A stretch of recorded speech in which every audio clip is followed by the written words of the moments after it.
Magic: The Gathering is a collectible trading card game, the ongoing predecessor to games like Yu-Gi-Oh! And Pokémon. In Magic, you're a wizard who fights other wizards by casting spells and throwing monsters at them. I haven't played Magic for a few years, and when I did play it, I wasn't very good at it, but I'm still intrigued by the design process behind the game.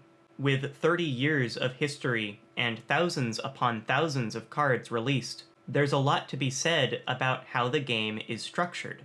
So I made some cool data visualizations, and now I want to show them off, starting with the simplest and ending with the massively overcomplicated.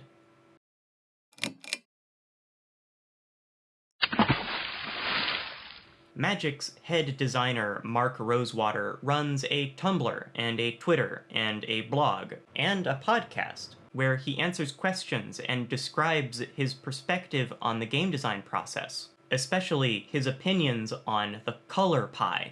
There are 5 colors in Magic: white, blue, black, red, and green.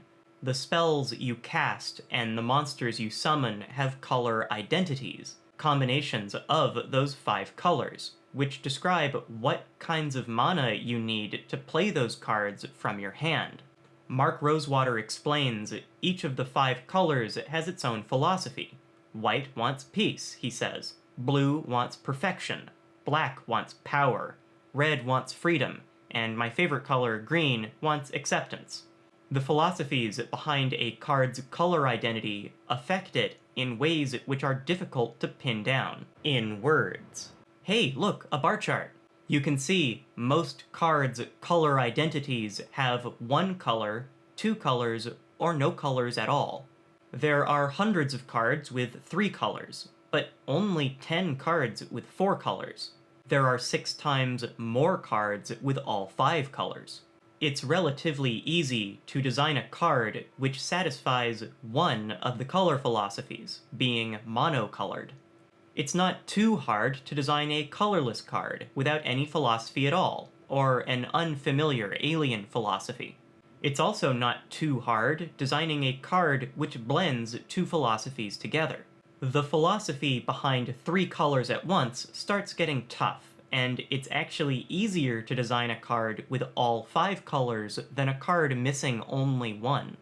For the rest of the video, I'm going to focus on cards which are monocolored or colorless, to try visualizing the color philosophies. First, let's look at some word clouds. These are in the typical color pie order: white, blue, black, red, green, with colorless in the middle. And words are larger if they appear more frequently on cards of that color. I don't like these word clouds because they look more or less the same. Let's kick out the words which appear often in every color. Ah, now we're getting somewhere. Look at red. Deals damage. That's red. Black and white both let you gain life. You start with 20 life and lose at 0. But black's fondness for the graveyard suggests it sucks out that life like a vampire.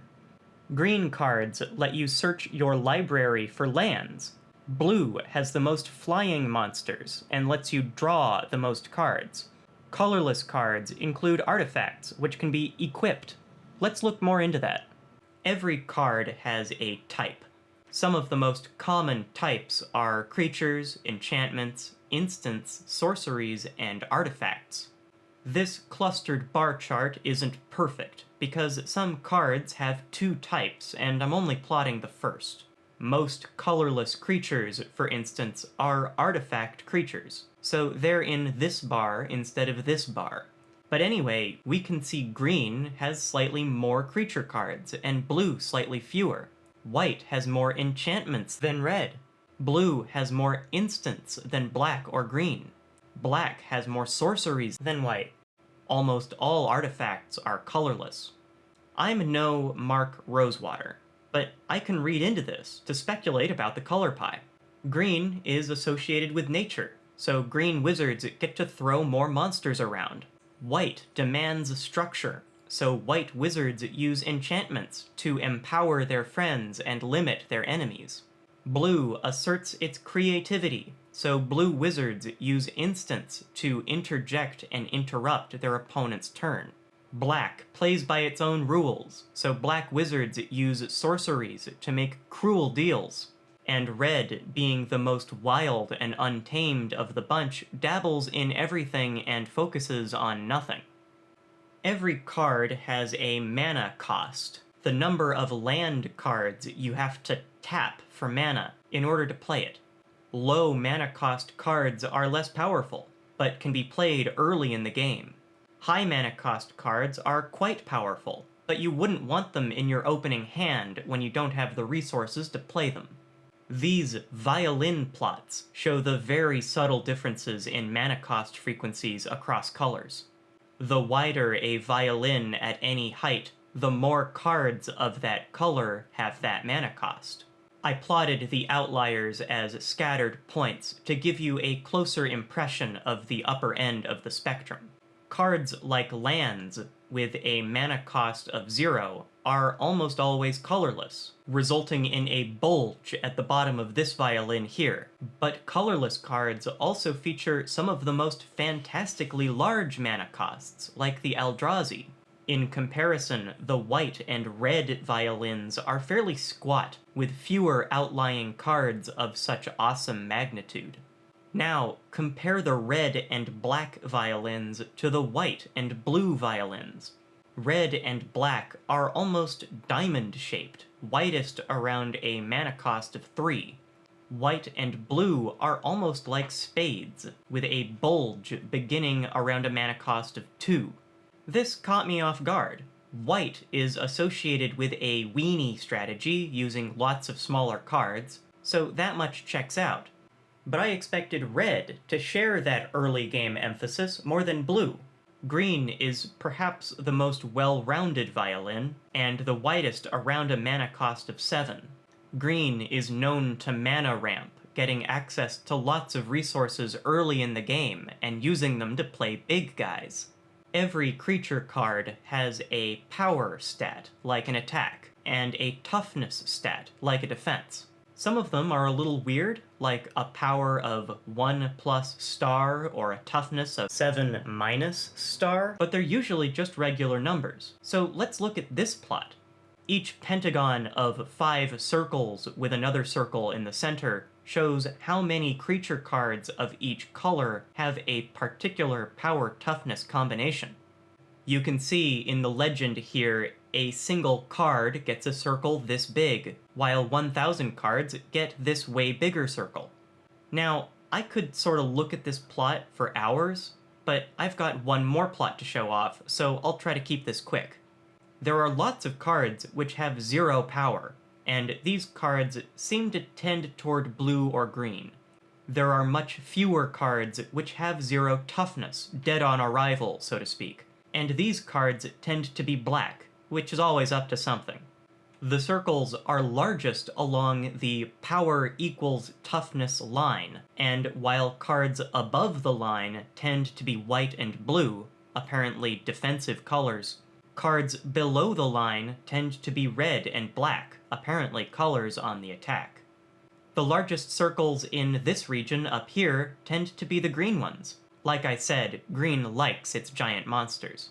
This plot provides a new way to think about color identities you just can't picture otherwise.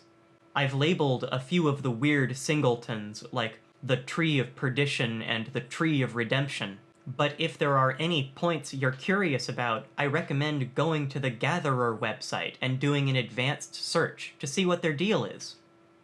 As cool as this plot is, I always try to go at least a little too far. RStudio's RGL package will let me make interactive 3-dimensional plots, so I added mana cost to the z-axis. RGL will let me spin this plot around and zoom in, but I really wanted to walk around inside this thing, so I exported this plot as a PLY file and imported it into Blender 3D modeling software. As before, each object, this time icosahedrons instead of circles because they're easier to render, represents the frequency of a color/power/toughness/mana cost combination. These tiny icosahedrons mean there's only one such card, and these larger ones mean there are 500 of such cards. I'll admit, there are so many points here it's hard to make sense of them. But if we look at them from this angle, it looks a lot like the 2D plot, showing the relationship between power and toughness.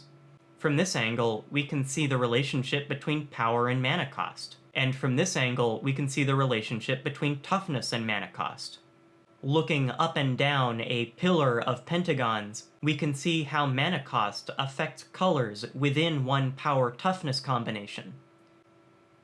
If I could look at the 2D plot for hours, I could inspect this one for days, so I think I'm gonna call this video here. I've left a link to a GitHub repository in the description. There, you can download this PLY file yourself and try it out in Blender.